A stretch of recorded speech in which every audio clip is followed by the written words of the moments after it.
அல்லேலூயா. கர்த்தருடைய பரிசுத்த நாமத்துக்கு ஸ்தோத்திரம். இன்னைக்கு நாம முக்கியமான 2 அப்போஸ்தலர்களை குறித்து பார்க்க போகிறோம். ஸோ எல்லா அப்போஸ்தலர்கள் குறித்தும் எடுக்க முடியுமா அது எனக்கு தெரியல. ஆக்சுவலா சண்டே கிளாஸ் பிள்ளைகளுக்காக தான் இதை நான் ரெடி பண்ணதே. அவங்களுக்கு ஒவ்வொரு வாரமும் ஒரு அப்போஸ்தலனை குறித்து ஒரு விஷயத்தை சொல்லி கொடுப்போம் அப்படின்னு சொல்லிட்டு. எத்தனை பேருக்கு 12 அப்போஸ்தலருடைய பெயர்கள் தெரியும்? மனப்பாடமா? 12 பேரோட பேரும் தெரியுமா? தப்பா நினைக்காதீங்க, இதெல்லாம் ஆண்டவர் என்கிட்ட கேட்டது. உனக்கு தெரியுமா? வேதத்துல வசனம் எங்க இருக்கு தெரியுமா? என்ன பக்கம் பக்கமா பைபிள் படிக்கிறேன், அதையும் சொல்றேன் உங்கள்கிட்ட. ஒரு நாளைக்கு 40 அதிகாரம் படிங்க, தப்பு இல்ல. அந்த 40 அதிகாரத்துல ஒரு வசனமாவது மனப்பாடம் ஆகுதா, உங்களுக்குள்ள போகுதா, உங்களோட பேசுச்சா, அது ரொம்ப முக்கியம். புரியுதுங்களா? சோ 12 அப்போஸ்தலர்கள் பேர் அதுவே நிறைய பேருக்கு தெரியாது. சரி, இப்ப அடுத்த கேள்வி கேட்கிறேன் நானு. தெரிந்த அப்போஸ்தலருடைய பேர் சொல்லுங்க. டக்குன்னு யார் பேர் உங்களுக்கு ஞாபகத்துக்கு வருது? பேதுரு, யோவான், மத்தேயு, யோவான். ஓகே, இதுதான் கரெக்ட்டுங்களா? இப்போ நான் யாக்கோபு, செபதேயுவின் மகனாகிய யாக்கோபு.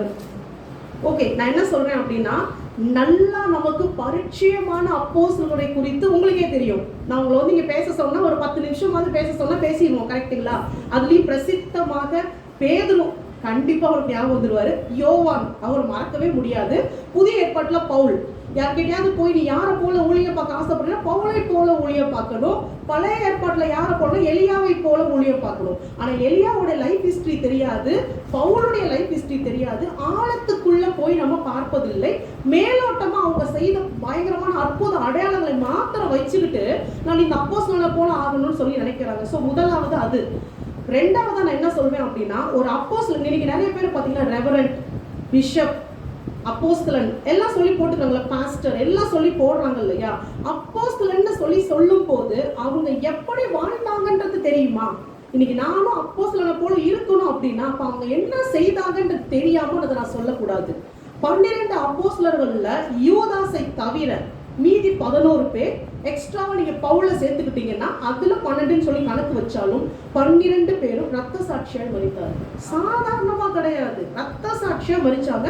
யோவானோட காரியம் வேறுபட்டது, அவரை கொல்ல முடியல. சோ இயற்கையாக அவர் மரித்து போனார். சோ இதுதானே தவிர அவர்களுடைய உபத்திரவங்களும் பாடுகளும் நினைப்பதற்கு மேலானதாக இருக்குது. சோ இந்த வேதத்துல ஒரு சில அப்போஸ்தலர்களை பத்தி தான் நிறைய குறிப்புகள் இருக்கே தவிர மற்றவர்கள் சும்மா அப்படியே வாழ்ந்துட்டு போனாங்கன்னு கிடையாது.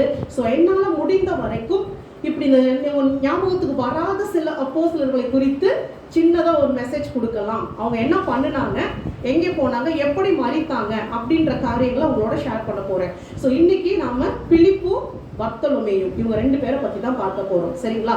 ஸோ பிலிப்பு அப்படின்றவரை வந்துட்டு நீங்க கன்ஃபியூஸ் பண்ணிக்காதீங்க.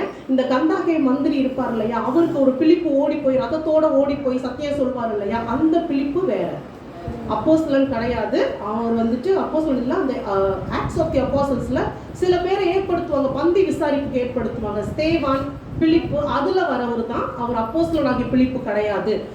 இன்னைக்கு நாம அப்போஸ்தலனாகிய பிலிப்பு, பர்த்தலோமேயு இவங்க 2 பேரை பத்தி தான் பார்க்க போறோம். நான் குயிக்கா உங்களுக்கு சொல்றேன் நானு. சோ இந்த பிலிப்பு யார் அப்படின்னு பாத்தீங்கன்னா, பெத்சாயிதா பட்டணத்தை சேர்ந்தவர் தான் பிலிப்பு. பெத்சாயிதா பட்டணத்துல தான் பேதுருவும் அந்திரேயாவும் பிறந்தார்கள். பேதுருவும் அந்திரேயாவும் சகோதரர்கள். ஸோ இதெல்லாம் நீங்க ஞாபகம் அப்படியே கொஞ்சம் ரிவைண்ட் பண்ணிக்கோங்க. 2 பேரும் சகோதரர்கள். அப்ப ஒரே ஊர்க்காரங்க அப்படின்னா ஃப்ரெண்ட்ஸ்ன்னு சொல்லலாம். நீங்க எல்லாம் ஒன்னா பார்த்து பழகி இருக்கிறவங்க தான். அதே போல பிலிப்பு அப்படின்னா லவர் ஆஃப் ஹார்சஸ், குதிரைகளின் பிரியன், குதிரைகளை நேசிப்பவர் அப்படின்னு இருக்குது. எதனால அந்த பேர் அவருக்கு வைக்கப்பட்டதுன்னு தெரியல. அந்த பிலிப்புனா மீனிங் அதுதான். பிலிப்பு வந்து தேவன் எப்படி அழைத்தார் அப்படின்னு பார்ப்போம். யோவான் எழுதின சுவிசேஷம் 1 அதிகாரம். இதை ஸ்டாண்டர்டா வச்சுக்கோங்க, ஏன்னா நிறைய விஷயம் இதுல இருந்து தான் இருக்கும். யோவான் எழுதின சுவிசேஷம் 1 அதிகாரம் 43-44 வசனங்கள். மறுநாளிலே இயேசு கலிலேயாவுக்கு போக மனதாய் இருந்து பிலிப்புவை கண்டு, நீ எனக்கு பின் சென்று வா என்றார். பிலிப் என்பவன் அந்திரேயா, பேதுரு என்பவர்களுடைய ஊராகிய பெத்சாயிதா பட்டணத்தான். சோ இயேசு தாமே என்ன பண்றாரு, பிலிப்புவை பார்த்து நீ எனக்கு பின் சென்று வா அப்படின்னு ஒரு அழைப்பை கொடுக்கறத பார்க்கிறோம். சோ இயேசு கிறிஸ்து சாதாரணமா எல்லாரையும் கூப்பிட மாட்டாரு. சில பேர் நான் உங்க கூட வரேன்னு சொல்லியும் கூட வேண்டாம் நீ திரும்பி போன்னு சொன்னவர் கூப்பிடுறாரு அப்படின்னா முன் குறித்திருந்தார் பிலிப்புவர். சோ அப்படித்தான் பிலிப்பு வந்து இயேசுவை பின்பற்றி வர ஆரம்பிச்சாரு. சோ இந்த பிலிப்புவின் வாழ்க்கையை நீங்க எடுத்து பார்த்தீங்கன்னா அன்னைக்கு அவர் பின்னாடி வர ஆரம்பிச்சவர் தான். அதன் பிறகு அவருடைய வாஞ்சை இதெல்லாம் பார்த்தா மற்ற அப்போஸ்தலர்களை பார்க்கிறோம் ரொம்ப வித்தியாசமா இருந்தது. இதே அதிகாரத்துல தான், முதல் அதிகாரத்துல 45-46 வசனம் பாருங்க. யோவான் முதல் அதிகாரம் 45-46 வசனங்கள். பிலிப்பு நாத்தான்வேலை கண்டு நியாய பிரமாணத்திலே மோசேயும் தீர்க்கதரிசிகளும் எழுதி இருக்கிறவரை கண்டோம். அவர் யோசேப்பின் குமாரனும் நாசரேத் ஊரானுமாகிய இயேசுவே என்றான். சோ இப்போ பிலிப்புக்கு இயேசு யாருன்னு தெரிஞ்சிருச்சு. பிலிப்பு தனக்குள்ளாக மாத்திரம் அதை வைத்துக் கொள்ளல, உடனே எங்கே போறாரு? நாத்தான்வேல் கிட்ட போய் அதை அறிவிக்கிறார். யார் இந்த நாத்தான்வேல்? பர்த்தலோமேயுன்ற அப்போஸ்தலன் தான் நாத்தான்வேல். ரெண்டு பேரும் வேற வேற கிடையாது. சோ நாத்தான்வேல் தான் பர்த்தலோமேயு, ரெண்டு பேருக்கு ஒரே பேர். சோ அவரை குறித்து சொல்லும்போது நான் டீட்டெயிலா உங்களுக்கு சொல்றேன். பர்த்தலோமேயு இல்லைன்னா நாத்தான்வேல்ன்றவர் கானா ஊரை சேர்ந்தவர். பிலிப்பு பெத்சாய்தா பட்டணத்தை சேர்ந்தவர், இவரு கானா ஊரை சேர்ந்தவர். சோ வேகமா எவ்வளவு சந்தோஷமா அவர் வந்திருப்பாரு. இன்னைக்கு ஒரு சினிமா பார்த்த உடனே ஓடி போய் ஃப்ரெண்டு கிட்ட சொல்லணும். வீட்டுல ஏதாவது ஒரு பிரியாணி சமைச்சிட்டு அடுத்த நாள் ஸ்கூலுக்கு போனோடனே ஃப்ரெண்டு கிட்ட போய் சொல்லணும். ஒரு சந்தோஷம் வரும்ல. இவருக்கு மேசியாவை நான் பார்த்துட்டேன் அப்படின்னு சொல்லி முதலாவதாக ஓடோடி வந்து தன்னுடைய சிநேகிதனான நாத்தான்வேல் கிட்ட அதை அறிவிக்கிறாரு. சோ பிலிப்பு பிரதானமாக செய்தது இயேசு கிறிஸ்துவை குறித்து எல்லார்கிட்டையும் சொல்ற ஒரு நல்ல குவாலிட்டி அவர்கிட்ட இருந்துச்சு. இவர்கிட்ட இதை தான் நம்ம கத்துக்கணும். இன்னைக்கு நாம இங்க சத்தியம் கேட்டுட்டு வெளியே போய் சொல்லணும். எல்லார்கிட்டையும் போய் இயேசு நல்லவர் அப்படின்னு சொல்லணும். அவர் தான் மேசியா. நாத்தான்வேல் கிட்ட அவர் சொன்ன வார்த்தைகள் ஒவ்வொன்றுக்கும் அர்த்தம் இருக்குது. மோசேயும் தீர்க்கதரிசிகளும் எழுதி இருக்கிறவரை கண்டோம். அவர் யோசேப்பின் குமாரனும் நாசரேத் ஊரானுமாகிய இயேசுவே என்றான். அதற்கு நாத்தான்வேல் என்ன சொல்வாரு? நாசரேத்திலிருந்து யாதொரு நன்மை வர கூடுமோ அப்படின்னு சொல்லி இப்போ நாத்தான்வேல் கேட்கிறேன். நான் கம்பைன் பண்ணி அவங்களுக்கு சொல்லிடுறேன், தனியா சொல்ல வேணாம். ஸோ நாத்தான்வேல் யார் அப்படின்னு நீங்க பாத்தீங்க அப்படின்னா, அவர் வந்து வேதத்தை நன்கு கற்று தெரிந்த ஒருத்தர், வேதத்தை ஆராய்ச்சி செய்த ஒரு மனுஷன் தான் இந்த நாத்தான்வேலாக இருந்தார். சோ அவரை பொறுத்த வரைக்கும் பிலிப்பு வந்து சொல்லும் போது அது எப்படி சாத்தியமாகும்? வேதத்தின்படி அவர் வந்து பெத்லகேம்ல தான் பிறந்திருக்கணும், எருசலேம்ல தான் வந்திருக்கணும். நாசரேத்துல இருந்து எப்படிப்பா வர முடியும்? நாசரேத்துல இருந்து நன்மையான விஷயம் ஏதாவது வர முடியுமா அப்படின்னு சொல்லி கேட்கிறாரு. காரணம் என்னன்னா, நாசரேத் ஒரு சின்ன பட்டணம், ரொம்ப ரொம்ப சின்ன ஒரு ஊரு. அதே போல சில பேர் சொல்றாங்க அது பாவத்திற்கு பெயர் போன ஊரு அப்படின்னு சொல்றாங்க. வேறு சிலர் சொல்றாங்க அது எண்ணப்படாத ஒரு ஊரு, தகுதியே இல்லாத ஒரு ஊரு, ஒரு நினைச்சு கூட பார்க்க முடியாத ஒரு ஊரு. ஸோ இந்த ரெண்டு ஆங்கிள்லயும் யோசிச்சு பார்த்து அவர் எப்படி சொல்றாரு? நல்ல விஷயமே வர முடியாதுன்றப்ப மேசியா நாசரேத்ல இருந்து வர போறாரா? சோ ஒரு சின்ன ஊர் அப்படின்னும் போது யோசேப்பை நன்காக அறிந்திருந்தார்கள். அவர் ஒரு கார்பெண்டர், அவர் இவ்வளவுதான். எப்படிப்பா பிலிப்பு இப்படி வந்து சொல்ற, எனக்கு ஒன்றும் தெரியாதுன்னு பேசிட்டு இருக்கியா? ஸோ இதுதான் நாத்தான்வேலுடைய மைண்ட்ல இருந்த காரியம். சோ அதற்கு நாத்தான்வேல் 46வது வசனம் பாருங்க. அதற்கு நாத்தான்வேல் நாசரேத்திலிருந்து யாதொரு நன்மை உண்டாக கூடுமோ என்றான். அதற்கு பிலிப்பு வந்து பார் என்றான். ஹல்லேலூயா. சோ யாராவது உங்ககிட்ட இதெல்லாம் சாத்தியமா, இயேசு செய்வாரா? வந்து பார். ஒரு நாள் நீங்க சர்ச்சுக்கு வந்து பார், ஒரு நாள் பைபிளை வாசிச்சு பார், அதை கொண்டு போய் நீங்க கொடுக்கிறது தான் மேலான ஊழியம். சோ பிலிப்பு கரெக்டா சொன்னாரு, நான் பார்த்து தெரிஞ்சுக்கிட்டேன், என் கண்ணால நான் கண்டேன், அவர் மேசியா. உன்னால நம்ப முடியலையா? நியாயப்பிரமாணம் உன் கண்ணை மறைக்குதா? மோசேயும் தீர்க்கதரிசிகளும் சொன்ன வார்த்தைகள் உன் கண்ணை மறைக்குதா? நீ வந்து பார், அவர் யார் என்பதை நான் அறிந்து கொள்வேன். விடல பாருங்களேன், அப்படியே விடல, வா, இழுத்து பிடிச்சு கூட்டிட்டு போறாரு. சோ அதுதான் அந்த பிலிப்புவினுடைய காரியமா இருந்தது. சோ இயேசு நாத்தான்வேலை தம்மிடத்தில் வர கண்டு அவனை குறித்து இதோ கபடற்ற உத்தம இஸ்ரவேலன் என்றார். சோ முதல் முறையாக இயேசுவும் நாத்தான்வேலும் சந்திக்கிறாங்க. சந்திக்கும் போது சந்திக்கிறதுக்கு முன்னாடி நாத்தான்வேலுக்கு இவர் தான் மேசியாவான் டவுட். நாசரேத்துல இருந்து ஒரு நன்மை வரக்கூடுமா அப்படின்னு இயேசுவை குறித்து சந்தேகப்பட்டவர் நாத்தான்வேல், இல்ல பர்த்தலோமேயு நம்மளுடைய அப்போஸ்தலன். ஆனா சந்தித்த முதல் சந்திப்பிலேயே இயேசு நாத்தான்வேலை குறித்து என்ன சொல்றாரு? கபடற்ற உத்தம இஸ்ரவேலன். இன்னைக்கு உங்களை பார்த்து என்ன பார்த்து கர்த்தர் அதை தான் சொல்றாரு. ஊர் உலகம் என்ன சொன்னா என்ன, கர்த்தர் கிட்ட வந்தா நீங்க எவ்வளவு நல்லவங்கன்றது தான் சொல்வாரே தவிர உங்களுடைய குறைகளை குற்றங்களை சுட்டி காட்ட மாட்டார். இப்போ நாத்தான்வேலுக்கு அந்த இடத்துல எப்படி இருந்திருக்கும்? நான் இப்படியெல்லாம் சந்தேகப்பட்டேன், இவர் என்னைய பத்தி இவ்வளவு நல்லதா பேசுறாரே. நம் இயேசுவை சரியாய் புரிந்து கொள்ளாவிட்டாலும் அவர் நம்மை சரியாய் புரிந்து கொள்கிற தேவன். உங்க இருதயத்தை நன்றாய் புரிந்து கொள்ள அவரை தவிர வேற யாருமே கிடையாது. இதை கேட்ட உடனே நாத்தான்வேலோட பதில் பாருங்க. அதற்கு நாத்தான்வேல், நீர் என்னை எப்படி அறிவீர்? எப்படி சாத்தியம்? எப்படி தெரிஞ்சது உங்களுக்கு? என்ன தெரிஞ்சது? இப்ப பயம் வந்துருச்சு. நான் அவரை பத்தி சந்தேகமா சொன்னதும் அவருக்கு தெரிஞ்சிருக்குமோ, அடுத்து அதை தான் சொல்ல போறாரோ. இயேசு அவனை நோக்கி, பிலிப்பு உன்னை அழைக்கிறதற்கு முன்னே நீ அத்திமரத்தின் கீழ் இருக்கும் போது உன்னை கண்டேன் என்றார். இன்னும் பயம் வந்துருச்சு. பிலிப்பு கூப்பிட்டது, இவன் வீட்டுல அத்திமரத்துக்கு கீழே இருந்தது எல்லாம் தெரிஞ்சிருக்குன்றாரு. நான் எப்படிப்பட்டவன்றத சொல்றாரு. இவர் யாரு? இவர் எப்படிப்பட்டவர்? இப்பதான் அவனுக்குள்ள தாகம் வருது, அவர் எப்படிப்பட்டவர் என்பதை புரிந்து கொள்ள வேண்டும். ஆனா இந்த பர்த்தலோமேயுக்குள்ள, நாத்தான்வேலுக்குள்ள இப்படிப்பட்ட தாகம் உண்டாவதற்கு காரணம் யாரு? பிலிப்பு. இதுதான் இந்த ரெண்டு அப்போஸ்தலர்களை குறித்து நீங்க தெரிந்து கொள்ள வேண்டிய காரியம். ஒரு பக்கம் ஒரு தவறான கருத்து இருந்தாலும் இப்ப அவனுக்குள்ள ஒரு தாகம், யார் இந்த இயேசு, என்னை பத்தி இவ்வளவு சொல்றாரு. அதே போல இந்த அத்தி மரத்தின் கீழ் அப்படின்றதும் நீங்க புரிஞ்சுக்கணும். இஸ்ரவேல் தேசத்துல வீட்டுக்கு ஒரு அத்தி மரம் இருக்கும். நம்ம ஊர்ல வீட்டுக்கு ஒரு வேப்ப மரம் இருக்க மாதிரி அங்க வீட்டுக்கு ஒரு அத்தி மரம் இருக்கும். அத்தி மரத்தின் கீழே என்ன பண்ணிட்டு இருந்திருப்பான் நாத்தான்வேல்? சொல்லுங்களேன் பாப்போம். சும்மா உட்காந்துருப்பான், நல்லா சாப்பிட்டுட்டு ஒரு கட்டில போட்டு அத்தி மரத்துக்கு கீழே ரெஸ்ட் எடுத்துட்டு இல்ல, அங்கே உட்காந்து ஒவ்வொரு நாளும் நியாய பிரமாணத்தை படிக்கிறது. மேசியாவே நீங்க எப்ப வருவீங்க, என்னைக்கு என் கண்கள் உண்மை காணும்னு சொல்லி ஒவ்வொரு நாளும் அதை குறித்து தியானிக்கிறது, ஜெபிக்கிறது. அத்திமரத்தின் கீழ் இருந்து நாத்தான்வேல் இதைத்தான் செய்து கொண்டிருந்தான். என்னைக்கு அவன் தீவிரமா ஆண்டவரே நான் உங்களை எப்ப பார்ப்பேன், மேசியாவை என் கண்கள் எப்ப காணும்னு ஜெபிக்க ஆரம்பிச்சானோ, தெரிஞ்சுதான் கர்த்தர் பிலிப்பு அனுப்புறாரு. நாம நினைக்கிறோம் திடீர்னு ஒருத்தவங்க வீட்டுக்கு வராங்க சத்தியா சொல்றாங்க, இல்ல, எல்லாத்தையும் கர்த்தர் கரெக்டா பிளான் பண்ணி தான் செய்யறாரு. நீங்க இங்க ஜெபிப்பீங்க, உங்க வீட்டுக்கு யார் அனுப்பணுமோ கர்த்தர் அனுப்புவாரு, அவங்க வார்த்தையை கொடுப்பாங்க. இது எல்லாவற்றையும் இயக்குவது கர்த்தர். இயேசு கிறிஸ்து எல்லாத்தையுமே செய்யறாரு. அங்க நாத்தான்வேல் ஜெபிக்கிறாரு, இங்க பிலிப்புவை செலக்ட் பண்றாரு, பிலிப்புவை அனுப்புறாரு, பிலிப்பு போய் சொல்றாரு, கூப்பிட்டுட்டு வர்றாரு. எவ்வளவு அழகா எல்லாத்தையும் ரிலேட் பண்ணிட்டாரு பாத்தீங்களா? வந்த உடனே எவ்வளவு அருமையா நாத்தான்வேலை பார்த்து அவர் சொல்றாரு, கபடற்ற உத்தம இஸ்ரவேலன், நீ உன் வீட்டுல அத்திமரத்து கீழே இருக்கும் போதே நான் உன்னை பார்த்தேன், நீ ஜெபிக்கிறத பார்த்தேன், நீ தாகமா இருக்கிறத பார்த்தேன், பிலிப்புவை அனுப்பு. இதெல்லாம் பின்னாடி இருக்கிற காரியங்கள். வேதம் வாசிக்கும் போது, ஒரு வசனத்தை நீங்க வாசிக்கும் போது கொஞ்சம் கற்பனை பண்ணி பாருங்க, அந்த சிச்சுவேஷன் எப்படி இருந்திருக்கும்.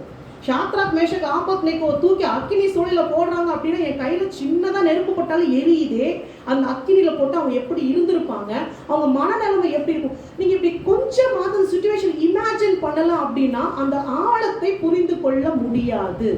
புரியுதுங்களா? இதுதான் இங்க என்ன பண்ணிருப்பாரு, என்ன நடந்திருக்கும், நாத்தான்வேல் எப்படி ஃபீல் பண்ணிருப்பாரு, இதெல்லாம் நீங்க யோசிச்சு பார்க்கணும். அதே போல அத்திமரத்தின் கீழே விலையேற பெற்ற பொக்கிஷமாகிய நாத்தான்வேலை கண்டுபிடிக்கிறாரு, அத்திமரத்துக்கு மேல சகேயுவை கண்டுபிடித்தார். ரெண்டு பேருமே இயேசு யார் அப்படின்னு பார்க்கணுன்ற தாகத்தோட இருந்தாங்க. அத்திமரத்தை பத்தி ஒரு செய்தி போட்டிருக்கேன், நீங்க கேட்டீங்கன்னா டீட்டெயிலா அதுல இருக்கும். கீழே நாத்தான்வேல், மேல சகேயு, ரெண்டு பேரையும் கர்த்தர் தேடிதான் போனார். அவர் தெரிந்து கொண்டார், இவங்க அவரை பார்க்கறதுக்கு முன்னாடி கர்த்தர் அவர்களை பார்த்து விட்டார். இப்படிதான் இவங்க ரெண்டு பேரோட மீட்டிங் இருந்தது. அதற்கு நாத்தான்வேல் இப்ப பாருங்களேன், இதை சொல்லி முடிச்ச 49வது வசனம் பாருங்க. அத்திமரத்துக்கு கீழே உன்னை பார்த்தேன்னு சொன்ன பிறகு நாத்தான்வேல் சொல்றாரு, அதற்கு நாத்தான்வேல், ரபி, நீ தேவனுடைய குமாரன், நீ இஸ்ரவேலின் ராஜா என்றான். இப்ப என்ன சொல்லிட்டான்? யார் நாசரேத்துல இருந்து வந்தார்னு சொல்லி பேசிட்டு இருக்குன்ற வார்த்தை போய் ரபி, அடுத்து நீ தேவனுடைய குமாரன், அடுத்து நீ இஸ்ரவேலின் ராஜா. இவ்வளவுதான் இயேசு கிறிஸ்துவோட வார்த்தையின் வல்லமையை புரிஞ்சுக்கோங்க. நாத்தான்வேல் கிட்ட அவன் எவ்வளவு நல்லவன் அப்படின்றத சொன்னாரு. சொன்ன உடனே நாத்தான்வேல் அவர் தேவனுடைய குமாரன் ஓப்பனா ஒத்துக்கிட்டான், கண் திறக்கப்பட்டது எக்ஸப்ட் பண்ணிட்டான். ஆனா சமாரிய ஸ்திரீ கிட்ட அவ எவ்வளவு பெரிய பாவின்னு சொன்னாரு. அந்த வார்த்தையை கேட்டோடனே அவ சொல்றான், நீர் மேசியா. யார்கிட்ட எங்க எப்படி பேசணும், என்ன சொல்லணும், அதை தேவன் பேசும்போது கேட்கிறவர்கள் இருதயம் உடைக்கப்படும், அவர்கள் கண்கள் திறக்கப்படும். இதுதான் இயேசு கிறிஸ்துவின் வார்த்தையின் வல்லமை. நல்லதை சொன்னாலும் கண் திறக்கப்படுது, பாவத்தை சொன்னாலும் கண் திறக்கப்படுது. அப்ப நாம பேசும்போது நம்முடைய சொந்தத்துல பேசக்கூடாது, ஆவியானவரை என் மூலமாக பேசுங்கன்னு சொல்லி விட்டு கொடுக்கணும். இப்படித்தான் இங்க நாத்தான்வேல் அவர் தன்னோடு கூட சேர்த்து கொள்கிறார். அந்த ஒரு தரம் தான் நாத்தான்வேல் சந்தேகப்பட்டாரே தவிர அதன் பிறகு எங்கேயுமே அவர் தேவனை சந்தேகப்படவில்லை. அதே போல சாப்டர் முடியும் போது நீங்க பாத்தீங்கன்னா இயேசு கிறிஸ்து சொல்வாரு, 50வது வசனமும் 51வது வசனமும், இயேசு அவனுக்கு பிரதியுத்தரமாக, அத்திமரத்தின் கீழே உன்னை கண்டேன் என்று நான் உனக்கு சொன்னதினாலேயா விசுவாசிக்கிறாய்? இதிலும் பெரிதானவைகளை காண்பாய் என்றார். பின்னும் அவர் அவனை நோக்கி, வானம் திறந்திருக்கிறதையும் தேவ தூதர்கள் மனுஷகுமாரனிடத்திலிருந்து ஏறுகிறதையும் இறங்குகிறதையும் நீங்கள் இது முதல் காண்பீர்கள் என்று மெய்யாகவே மெய்யாகவே உங்களுக்கு சொல்லுகிறேன் என்றார். அல்லேலூயா. சோ இயேசு கிறிஸ்து முதலாவதாக பிலிப்புவின் கண்களை திறந்தார். இங்கே நாத்தான்களுடைய கண்களை திறந்தார். தன்னோடு கூட அவர் அப்போஸ்தலர்கள் ஒவ்வொருத்தருடைய என்கவுண்டர் நீங்க பாருங்களேன். அவங்க கண் அப்படி திறந்து இயேசு யார் என்பதை அப்படியே காண்பித்து கொடுப்பார். அவனுடைய ஐடியா எல்லாமே அவர் மாற்றி புரிய வச்சுதான் தன்னோடு கூட அவர் அழைத்து கொண்டு போவார். சோ இந்த பர்த்தலோமேயு என்கிற நாத்தான்வேலை குறித்து பார்த்தோமா? இவருடைய இன்ட்ரோடக்ஷன் இதுதான். இப்படிதான் அவர் இயேசு கிறிஸ்து கிட்ட வராரு. இப்போ பிலிப்புவை குறித்து வேற சில காரியங்களும் பார்த்துட்டு இவர்கள் எப்பேற்பட்ட காரியங்களை சாதித்தார்கள் என்று பார்ப்போம். சோ மறுபடியும் நம்ம பிலிப்புவை குறித்து பார்த்தோம் அப்படின்னா, வேதத்துல ஒரு சில இடத்துல தான் பிலிப்புவை குறித்து சொல்லப்பட்டிருக்கு. முதல் காரியம் யோவான் எழுதின சுவிசேஷம் 14வது அதிகாரம். யோவான் 14 6 to 11 வசனம் வரைக்கும், 6 to 11. இந்த யோவான் 14வது அதிகாரத்துல இயேசு கிறிஸ்து பந்தி இருக்கும் போது, லாஸ்ட் சப்பர் அப்ப அவர் பேசுற காரியங்கள் தான் ரெக்கார்ட் பண்ணப்பட்டிருக்கும். சோ அதற்கு இயேசு, 6வது வசனம் பாருங்க. அதற்கு இயேசு, நானே வழியும் சத்தியமும் ஜீவனுமாய் இருக்கிறேன், என்னை அல்லாமல் ஒருவனும் பிதாவினிடத்தில் வரான். சோ இயேசு கிறிஸ்து இங்க யாரை குறித்து பேசுறாரு? பிதாவை குறித்து பேசுறாரு. பிதாவை பார்க்கணும், பிதா கிட்ட நீங்க போகணும்னா நான் தான் வழி சத்தியம் ஜீவனாய் இருக்கிறேன். என்னை அறிந்தீர்களானால் என் பிதாவையும் அறிந்திருப்பீர்கள். இது முதல் நீங்கள் அவரை அறிந்தும் அவரை கண்டும் இருக்கிறீர்கள் என்றார். சோ இயேசு பிதாவை குறித்து சொல்கிறார், பிதாவிடம் போகிற வழியை குறித்து சொல்கிறார். அப்போ பிலிப்பு உடனே என்ன சொல்றாரு பாருங்க, 8வது வசனம். பிலிப்பு அவரை நோக்கி, ஆண்டவரே, பிதாவை எங்களுக்கு காண்பியும், அது எங்களுக்கு போதும் என்றான். அல்லேலூயா. இதுதான் பிலிப்புனுடைய வாஞ்சை. இயேசுவை பார்த்தாச்சு, மேசியா, ராஜா எல்லாம் கரெக்ட் தான். ஆனா அவருக்கும் மேலாக பிதா ஒருத்தர் இருக்கிறாரு. இது போதுங்க. ஏதோ ஏசப்பாவை பார்த்தோம், கூட போனோம், அற்புத அடையாளங்கள்லாம் நடந்துச்சு, மேஜிக் மாதிரி என்னமோ பண்ணாரு, ஓகே, நல்ல ஒரு லைஃப் போதும். அப்படி இல்ல, அவனுக்கு ஆரம்பத்துல இருந்து ஆழமான ஒரு வாஞ்சை இருந்தது. பிலிப்புவுக்கு பிதாவை பார்க்க வேண்டும். சோ பிலிப்பு கிட்ட நீங்க கற்றுக்கொள்ள வேண்டிய காரியம் என்ன அப்படின்னு, அடுத்த காரியம், பிதாவை பார்க்கும்படி அவன் இருதயத்தில் இந்த வாஞ்சையை போல நமக்கும் ஆவிக்குரிய வாழ்க்கையில போதுன்ற நிலைமையில இருக்கக்கூடாது. இது போதும், இன்னைக்கு நான் ஆராதனை பண்ணிட்டேன், பைபிள் வாசிச்சுட்டேன், ஏதோ என்னால கொஞ்சம் சத்தியம் சொல்லிட்டேன். இல்ல, இன்னும் அதிகமாக வாஞ்சித்து கொண்டே இருக்கணும். அதை நீங்க பிலிப்பு கிட்ட இருந்து கற்றுக்கொள்ளலாம். 9வது வசனம் பாருங்க. அதற்கு இயேசு, பிலிப்புவே, இவ்வளவு காலம் நான் உங்களுடனே கூட இருந்தும் நீ என்னை அறியவில்லையா? என்னை கண்டவன் பிதாவை கண்டான். அப்படி இருக்க பிதாவை எங்களுக்கு காண்பியும் என்று நீ எப்படி சொல்லுகிறாய்? நான் பிதாவிலும் பிதா என்னிலும் இருக்கிறதை நீ விசுவாசிக்கிறது இல்லையா? அடுத்து 11வது வசனம். நான் பிதாவிலும் பிதா என்னிலும் இருக்கிறதை நம்புங்கள். பிலிப்புவின் கண்களை மறுபடியும் இயேசு கிறிஸ்து திறந்து கொண்டே இருக்கிறார். என்னைய பார்த்தா பிதாவை பார்த்த மாதிரிப்பா. இன்னும் உன்னால புரிந்து கொள்ள முடியல, இன்னும் ஆழமான சத்தியத்திற்குள்ளாக அழகா பிலிப்புவை அவர் மோல்ட் பண்ணி கொண்டு வந்துட்டே இருப்பாரு. அதே போல யோவான் எழுதின சுவிசேஷம் 6வது அதிகாரம், யோவான் 6:5-7 வசனம் பார்த்தீங்கன்னா, இயேசு தம்முடைய கண்களை ஏறெடுத்து திரளான ஜனங்கள் தம்மிடத்தில் வருகிறதை கண்டு பிலிப்புவை நோக்கி, இவர்கள் சாப்பிடத்தக்கதாக அப்பங்களை எங்கே கொள்ளலாம் என்று கேட்டார். தாம் செய்ய போகிறதை அறிந்திருந்தும் அவனை சோதிக்கும்படி இப்படி கேட்டார். சோ சொல்லி கொடுக்கிறாரு, டெஸ்ட் வைக்கிறாரு. இத்தனை தரம் உன் கண்ணை திறந்த இல்லை, இப்ப சொல்லு பார்ப்போம், இவ்வளவு பெரிய கூட்டம் இருக்கு, சாப்பாடு எங்க போய் வாங்கலாம்? பிலிப்புக்கு புரிஞ்சுதான் புரியலையான்னு ஒரு டெஸ்ட். பிலிப்பு என்ன சொல்றாரு? பிலிப்பு அவருக்கு பிரதியுத்தரமாக, இவர்களில் ஒவ்வொருவரும் கொஞ்சம் கொஞ்சம் எடுத்துக்கொண்டாலும் 200 பணத்து அப்பங்களும் இவர்களுக்கு போதாதே என்றால். இன்னும் வளரல. அதான் ஆண்டவருக்கு கரெக்டா தெரியும். அத்தனை அப்போஸ்தலர்களை பிலிப்பு ஏன் கூப்பிட்டாரு? எப்பா, இன்னும் கொஞ்சம் ஒரு ட்ரைனிங் வேணும், நீங்க வா, எங்க இந்த சிச்சுவேஷனை ஹேண்டில் பண்ணி பாரு பார்ப்போம். ஏன்னா பின்னாட்கள்ல இப்படிப்பட்ட ஊழியம் பிலிப்புவுக்காக காத்து இருந்தது. கரெக்டா ட்ரெயின் பண்றாரு. யாரை எங்க எதுல ட்ரெயின் பண்ணுமோ. இப்ப பாத்தீங்கன்னா அதுக்கப்புறம் நமக்கே தெரியும், 5 அப்பங்கள் 2 மீனை வச்சு 5000 பேருக்கு அவர் போஷிக்கிறாரு. இப்ப பிலிப்புவுக்கு தெரிஞ்சிருச்சு. என்ன தெரிஞ்சது? அப்பமும் தேவையில்லை, மீனும் தேவையில்லை, இயேசு இருந்தா போதும், அற்புதங்கள் நடக்கும். நான் கூட்டத்தையும் பார்க்க வேணாம், கையில இருக்கிறதையும் பார்க்க வேணாம், இயேசு இருந்தா போதும், எல்லா சூழ்நிலைக்கும் அவர் தான் பதிலாக இருக்கிறார். சோ கொஞ்சம் கொஞ்சமாக பிலிப்புவை அவர் செலக்ட் பண்ணி எதுல ட்ரெயின் பண்ணுமோ அதுல ட்ரெயின் பண்றாரு. இன்னொரு முக்கியமான சம்பவத்தையும் பார்ப்போம். யோவான் எழுதின சுவிசேஷம் 12வது அதிகாரம். யோவான் 12:20-23 வரைக்கும் இருக்க வசனங்கள். பண்டிகையில் ஆராதனை செய்தவர்களில் சில கிரேக்கர் இருந்தார்கள். அவர்கள் கலிலேய நாட்டு பெத்சாயிதா ஊரான் ஆகிய பிலிப்புவின் இடத்தில் வந்து, ஐயா, இயேசுவை காண விரும்புகிறோம் என்று அவனை கேட்டுக்கொண்டார்கள். சோ கிரேக்கர்கள் சில பேர் வராங்க, அந்த பஸ்கா பண்டிகைக்காக வந்திருக்காங்க. இப்ப அவங்களுக்கு என்ன அப்படின்னா, அதுக்கு முன்னாடி இருக்கிறத நீங்க வாசிச்சு பாத்தீங்கன்னா, இயேசு கிறிஸ்து எருசலேமுக்குள்ள பவனியா வந்திருப்பார். எல்லாரும் தாவீதின் குமாரனுக்கு ஓசன்னா அப்படின்லாம் பாடுறது எல்லாம் நடக்குது. அப்போ அந்த இடத்துல லாசரும் இருக்காங்க. எந்த லாசரும்? அவர் உயிரோடு எழுப்பின லாசரும் அங்க இருக்கான். சோ மக்களுக்கு இப்ப இயேசு யார் அப்படின்றத எல்லாருக்குமே ஆசை. இந்த லாசரை வச்சே நிறைய பேர் இயேசுவை பார்க்கணும்னு ஆசைப்பட்டாங்க.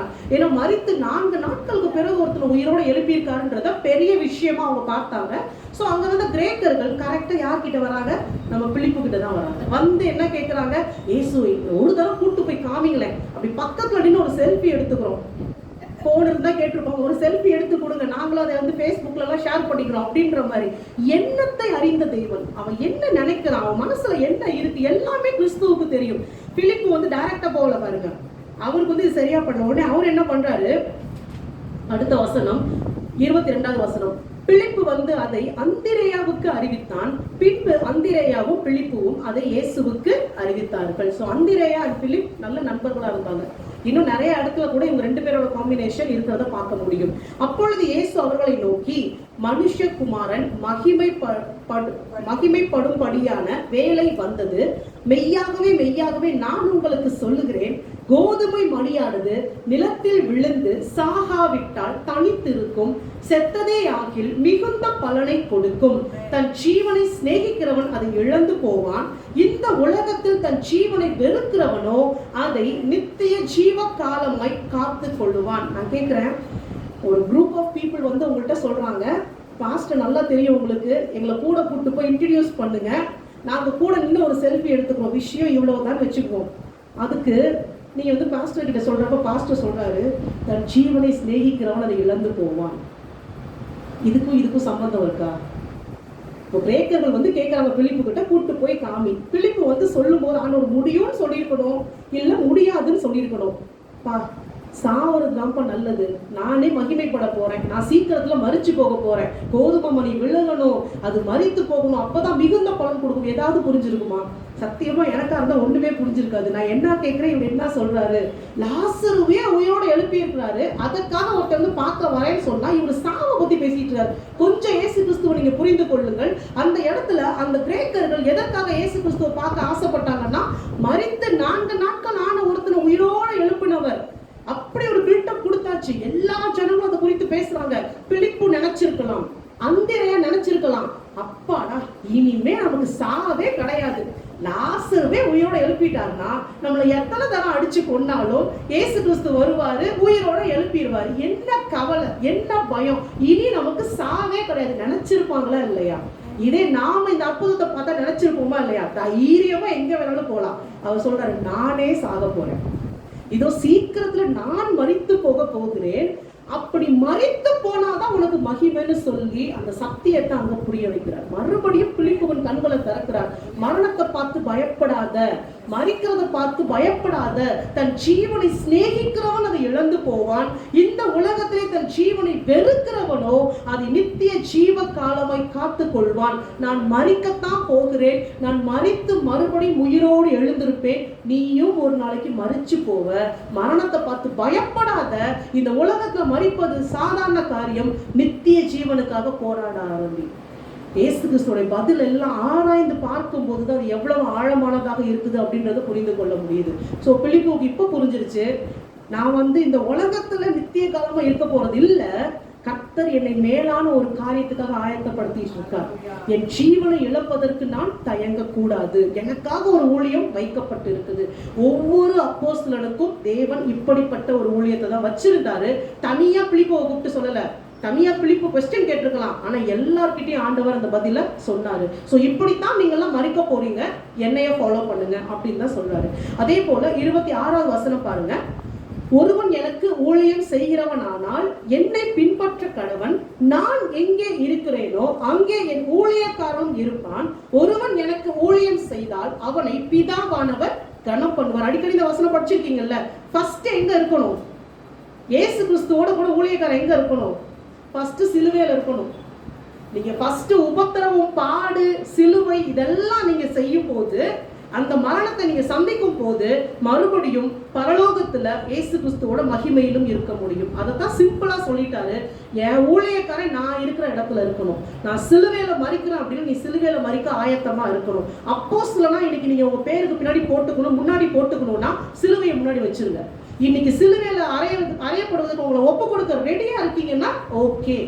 இன்னும் சொல்றேன், இன்னும் ஆழமா என்னோட வாழ்க்கையை பார்க்கும் போது அதன் பிறகு நீங்க முடிவு பண்ணுங்க. அப்போஸ்தலன்ற பேர் வேணுமா, ரெவரண்ட்ன்ற பேர் வேணுமா, பிஷப்ன்ற பேர் வேணுமா அப்படின்றத நீங்க முடிவு பண்ணுங்க. சோ இப்படித்தான் பிலிப்புவை அவர் ட்ரெயின் பண்ணாரு. இதே போலதான் பர்த்தலோமேயுவையும் அவர் ட்ரெயின் பண்றாரு. இதை தவிர ஒவ்வொரு அற்புதங்கள் நடக்கும்போது இந்த அப்போஸ்தலர்கள் கூட இருந்து பார்த்தாங்க.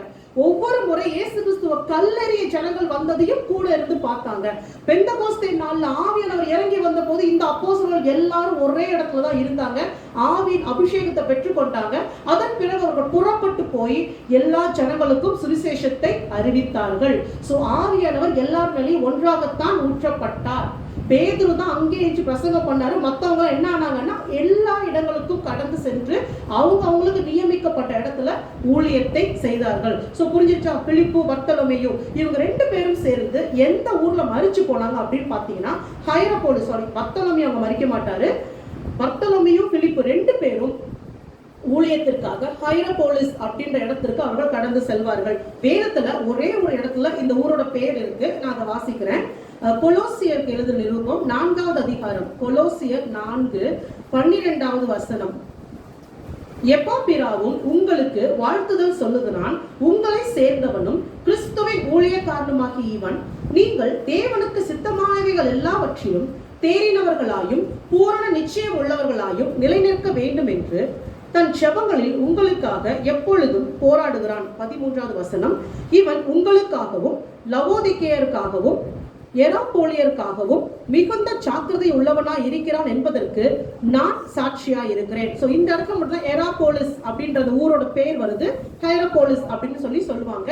இந்த இடத்துல தான் பிலிப்பு ரத்த சாட்சியாக மரித்து போனார். சோ ஒரு ஊருக்குள்ளார ஒரு ஊழியக்காரன் போறான் அப்படின்னா நீங்க புரிந்து கொள்ளணும், சும்மா போய் நின்று பிசிக்கலா அவன் ஜனங்களுக்கு பிரசங்கம் பண்றான் மாத்திரம் நினைக்காதீங்க.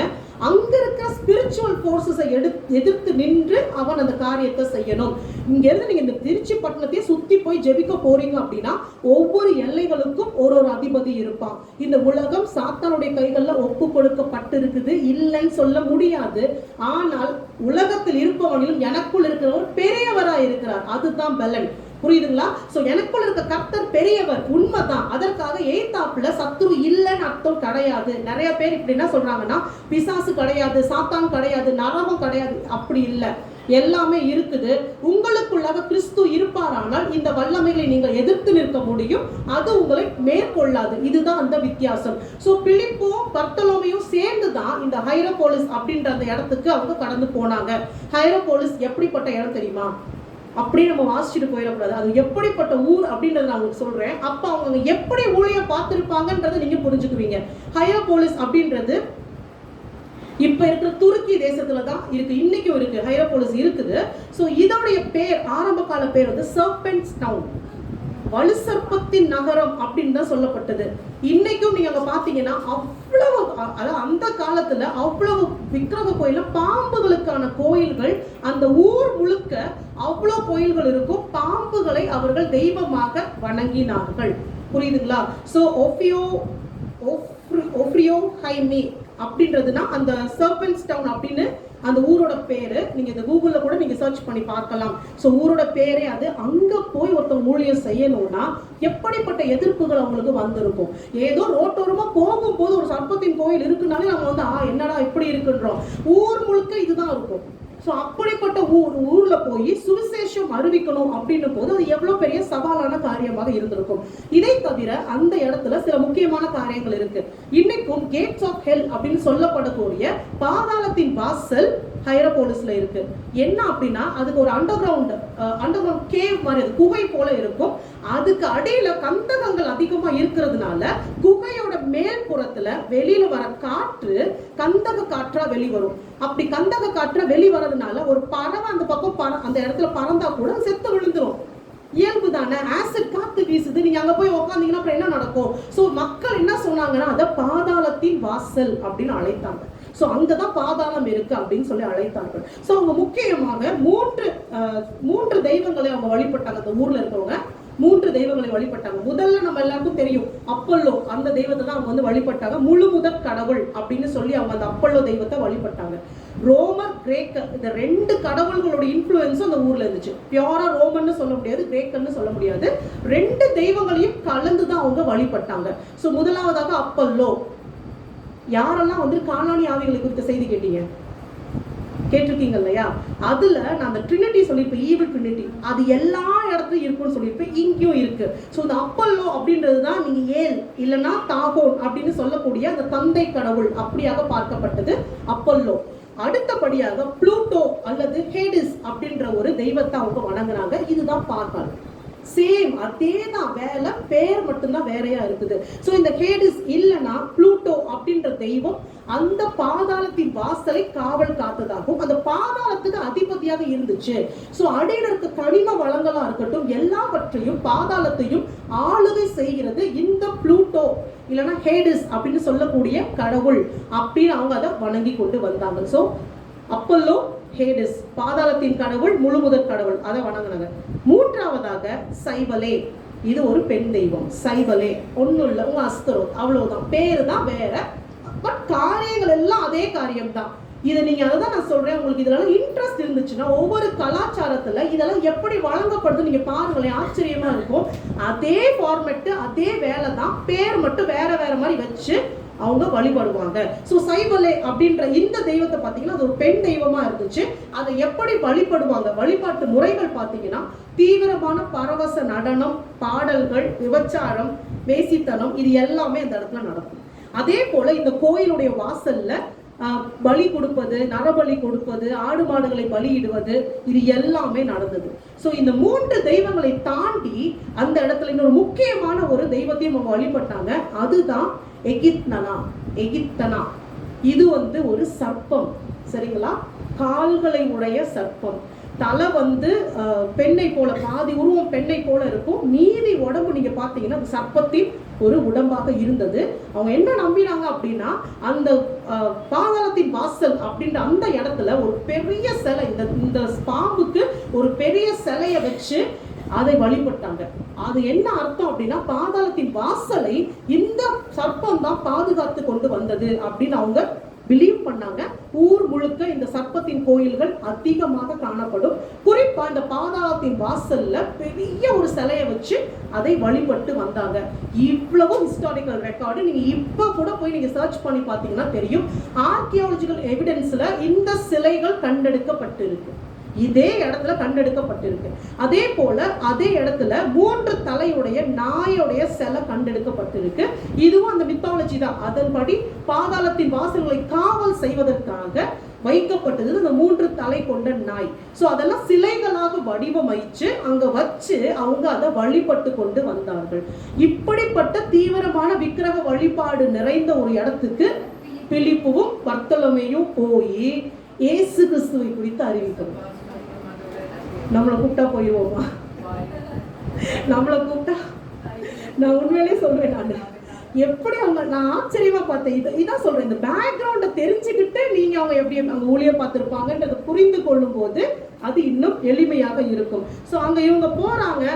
ஸோ இதை பத்தி நான் வேற டீட்டெயில்ஸ்லாம் நான் சொல்ல விரும்பல. இன்னும் ஒரே ஒரு குறிப்பு சொல்றேன், ஓப்பனா சொல்லுங்க. நார்னியா சீரீஸ் எத்தனை பேர் பார்த்தீங்க? அந்த படங்கள் எத்தனை பேர் பார்த்தீங்க? நார்னியா ஆரம்பத்துல என்ன சொன்னாங்க தெரியுமா? அந்த சிங்கம் தான் வந்து இயேசு கிறிஸ்து. எதுவுமே இல்லை, நான் உண்மையிலேயே சொல்றேன். அதுல வந்து நிறைய இமேஜஸ் அப்படிதான் இருக்கும். அந்த வெளிப்படுத்தின விசேஷம் இருக்க இமேஜஸ் எல்லாத்தையும் அதுல வந்து பிக்சரா பண்ணி போட்டிருப்பாங்க. பாதி மனுஷன் பாதி விலங்கு அப்படின்ற மாதிரிலாம் நிறைய வந்திருக்கும். ஆரம்பத்துல அப்படிதான் சொன்னாங்க. யாராவது தேர்ட் பார்ட் பார்த்துருந்தீங்கன்னா உங்களுக்கு தெரியும். அதுல கடைசியா ஒரு கடல் அரக்கன் ஒருத்தன் வருவான். கடல் அரக்கன் சொல்லி பெரிய பாம்பு ஒண்ணு வரும்.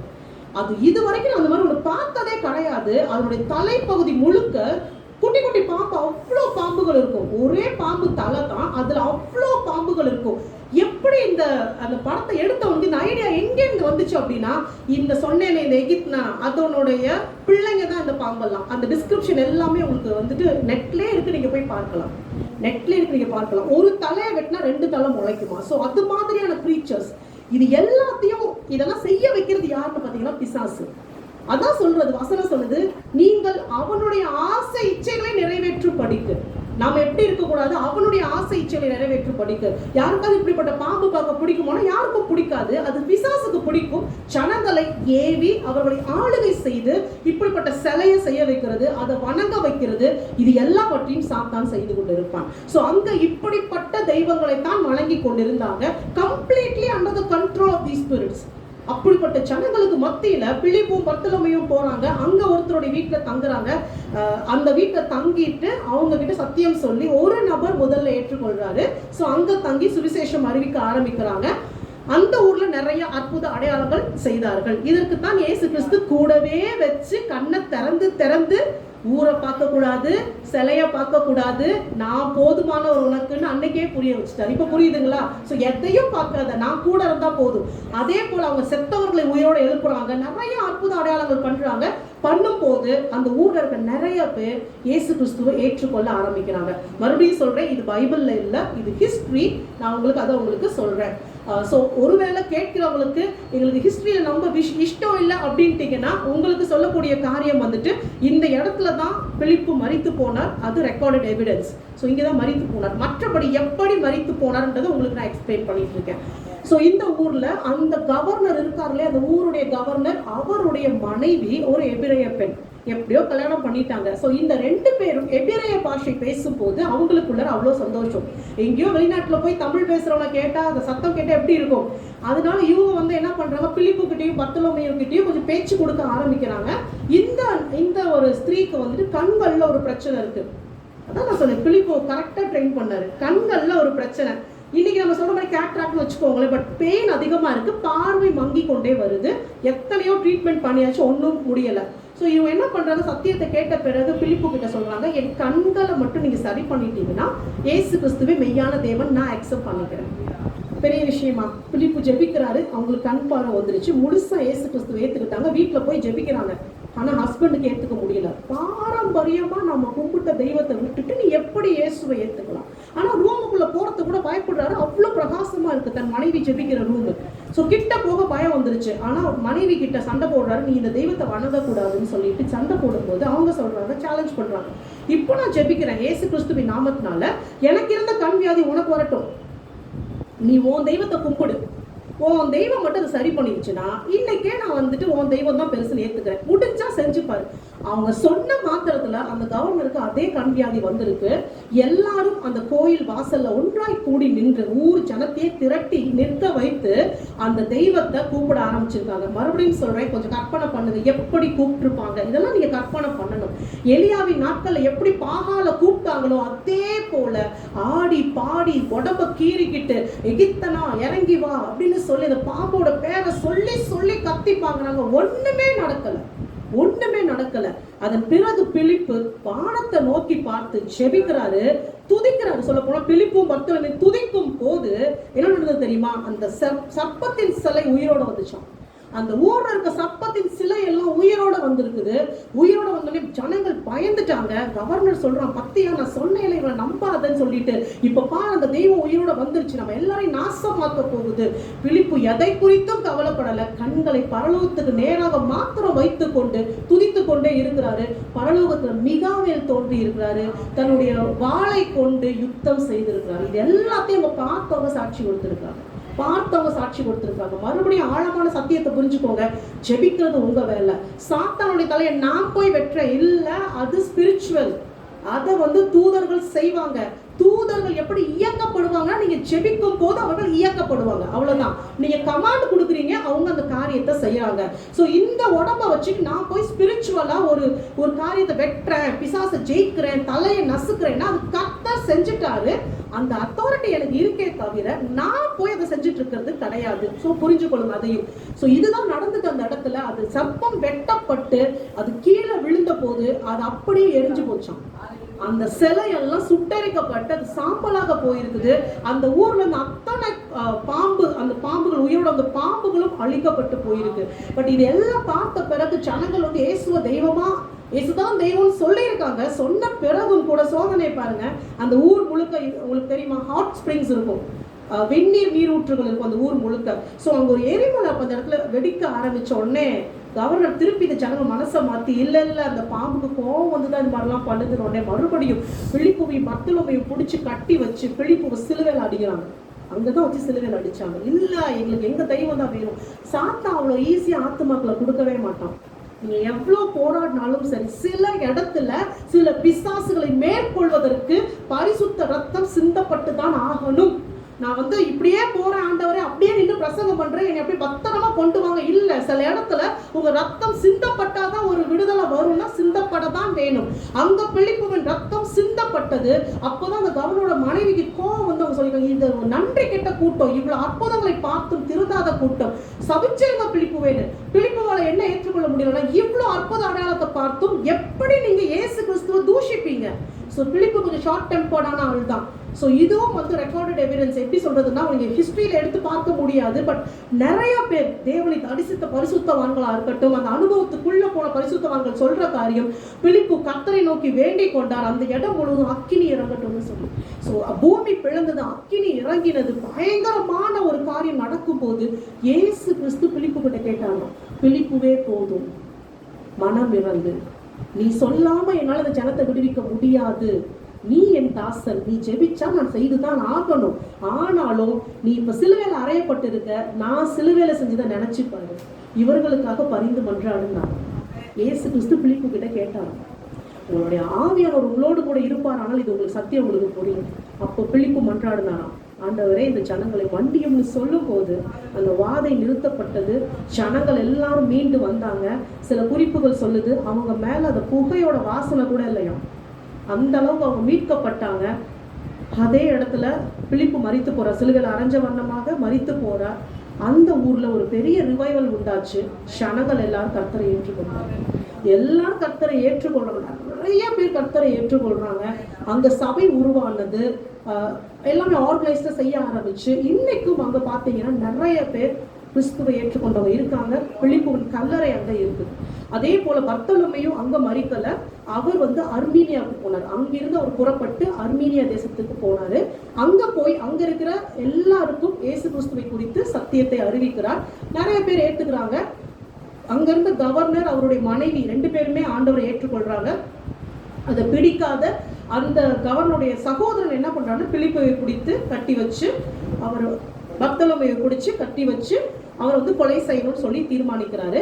எப்படி கொலை செய்தாங்க தெரியுமா? பர்த்தலோமையை தோலை உரிச்சு, அவர் சரீரத்துக்கு தோலை ஃபுல்லா உரிச்சு எடுத்தாங்க.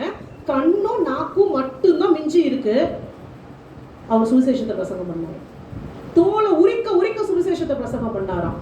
என்னுடைய வாயில வார்த்தை இருக்க வரைக்கும் சுவிசேஷம் அறிவிப்பேன்னு சொல்லி அப்படித்தான் அவர் வந்து அந்த இடத்துல இருந்திருக்காரு. இன்னும் சில குறிப்புகள் என்ன சொல்லுதுன்னா, தோலை உரிச்சும் இவர் சுவிசேஷம் அறிவிக்கிறாருன்னு சொல்லி தலையை வெட்டி கொண்டிருக்காங்க. அப்போஸ்தலனுடைய வாழ்க்கை இப்படித்தான். அப்போஸ்தலனுடைய வாழ்க்கை இப்படித்தான். இவங்க யாருமே சாவ குறிச்சு பயப்படவே இல்லை. எப்படிப்பட்ட ஊருக்குள்ளார போறாங்க, பயப்படவே இல்லை. அங்க எப்படிப்பட்ட ஆவிகள் இருக்கு, பயப்படவே இல்லை. இயேசு கிறிஸ்து கற்றுக் கொடுத்த எல்லாவற்றையும் அவங்க ஞாபகம் வைத்துக் கொண்டாங்க. எல்லாத்தையும் ஞாபகம் வைத்துக் கொண்டாங்க. எனக்கு முன்னாடி இருக்கிறது பிரச்சனை இல்லை, பின்னாடி இருக்கிறது பிரச்சனை, என் சூழ்நிலைகள் எதுவுமே எனக்கு தேவையில்லை, இயேசு கிறிஸ்து என் கூட இருந்தா போதும். என் ஜீவனை நான் இழந்து போனாலும் அதை பரலோகத்தை நான் காத்துக் கொள்ளுவேன். அது மட்டும்தான் அவங்களுக்குள்ளாக இருந்தது. இப்போ நீங்க சொல்லுங்க, என் பேருக்கு பின்னாடி அப்போஸ்தலன் அப்படின்னு நான் போடணும்னா எப்படிப்பட்ட ஒரு ஊழியம் எனக்கு முன்னாடி வைக்கப்பட்டிருக்கு, எப்படிப்பட்ட தியாகத்தை செய்வதற்கு ஆயத்தமாக இருக்கணும். சில பேர் சொல்லுவாங்க, அவங்களுக்குலாம் கல்யாணம் ஆச்சா தெரியாது, பிள்ளைங்க இருந்துச்சா தெரியாது. பேதுருவுக்கு எல்லாம் இருந்தாங்க, மனைவி பிள்ளைகள் எல்லாம் இருந்தாங்க, தன்னை ஒப்பு கொடுக்கலையா? ஸோ அழைப்பு விலையேற பெற்றது. உங்களை ஒப்பு கொடுக்குறீங்க அப்படின்னா இதெல்லாம் புரிந்து கொள்ளுங்கள். எப்படிப்பட்ட காரியம். இவங்க யாருக்குமே பேங்க் பேலன்ஸ் இல்லை, இவங்க யாருக்குமே வீடு இல்லை, வாசல் இல்லை, சொத்து இல்லை, எதுவுமே சேர்த்து வைக்கல. ஊழியத்துக்கு வந்து என்னத்த பண்ணுனா அப்படின்னா உசுரே கொடுத்தாங்க கர்த்தருக்காக. அவ்வளவுதான் சொல்லுவாங்க. ஆத்துமாக்கள் ரட்சிக்க பண்ணுறதுக்காக எந்த எக்ஸ்ட்ரீம் வேணாலும் அவங்க எல்லாருமே போனாங்க. இது மாத்திரம் தான் அவங்க செய்தாங்க. ஸோ பிலிப்பு பர்த்தலோமியு 2 பேருமே விலையேற பெற்ற சாட்சிகள். கடைசி மூச்சு வரைக்கும் கர்த்தருக்காக வைராக்கியமா நின்று அவர்கள் சாதித்தார்கள். இன்னைக்கும் நீங்க போய் பாருங்க, அர்மீனியா போங்க, இல்ல நான் சொன்ன அந்த ஹைரோபோலிஸ் போங்க, எத்தனை சபைகள் இருக்கு. எவ்வளவு சந்தோஷமா இருக்குல்ல, எவ்வளவு சந்தோஷமா இருக்குல்ல. பரவாயில்ல, அன்னைக்கு சிந்தப்பட்ட ரத்தம், அதனால இத்தனை ஆத்துமாக்கள். அதைத்தாங்க இயேசு கிறிஸ்து சொன்னாரு, கோதுமை மணி வந்து மண்ணில் விழுந்து சாக வேண்டும், மடிந்தாக வேண்டும், செத்ததே ஆகில் மிகுந்த பலனை கொடுக்கும். அந்த வார்த்தையை பிடிச்சுக்கிட்டாங்க. ஸோ தன்னுடைய ஜீவன் போனாலும் ஆயிரக்கணக்கான ஆத்துமாக்கள் இன்னைக்கு வரைக்கும் ரட்சிக்கப்படுதுன்றத அவர்களால், அவருடைய ஆவிக்குரிய கண்களால் அவங்களால பார்க்க முடிந்தது. ஸோ இதை இன்னைக்கு நீங்க கத்துக்கோங்க. கர்த்தர் அழைக்கும் போது ஒப்பு கொடுங்க. இது அவங்க சொந்த பலத்துல பண்ணாங்களா? நிச்சயமா கிடையாது. ஆவியாருடைய பலத்தினால தான் அவங்க இதெல்லாம் செய்து முடித்தாங்க. ஸோ ஒப்பு கொடுக்கும் போது ஆவியார் நம்மையும் பலப்படுத்தி செய்ய வைப்பார். ஹல்லேலூயா. ஸோ கலங்க வேணும். கர்த்தர் அழைக்கும் போது ஒப்பு கொடுங்க. நம் கண்களை மூடி ஜெபிப்போம். ஸ்தோத்திரம் ஆண்டவரே, ஹல்லேலூயா. நன்றியோடு துதிக்கிறோம் அப்பா, ஸ்தோத்தரிக்கிறோம். இந்த நாளிலும் பிலிப்புவை குறித்து, பர்த்தலோமேவை குறித்து நாங்கள் பார்த்தோம் ஆண்டவரே, தியானித்தோம் அப்பா. விலையேற பெற்ற ஊழியக்காரங்க அப்பா, அப்போஸ்தலர்கள் ஆண்டவரே அப்பா, எங்களுக்குள்ளாக இப்படிப்பட்ட வைராக்கியம் உண்டாவதாக சொல்லி ஜெபிக்கிறோம். நாங்கள் எங்க போக கர்த்தர் சித்தமா இருக்கிறீரோ அந்த இடத்துக்கு எங்களை அழைத்து கொண்டு போங்க. நாங்கள் என்ன செய்ய சித்தமா இருக்கிறீரோ அதை நாங்கள் செய்து முடிக்க எங்களுக்கு பலன் தாங்க. ஆவியானவர் தாமே காரியங்களை வெளிப்படுத்தி கொடுங்கப்பா. ஒவ்வொருவரும் தங்கள் அழைப்பை புரிந்து கொண்டு அதுல இறங்கி செயல்பட கர்த்தர் கிருபை தாங்கன்னு சொல்லி ஜெபிக்கிறேன். ஒவ்வொருத்தரையும் ஆசீர்வதித்து நடத்துங்கப்பா. இயேசு கிறிஸ்துவின் நாமத்தில் பிதாவே, ஆமென்.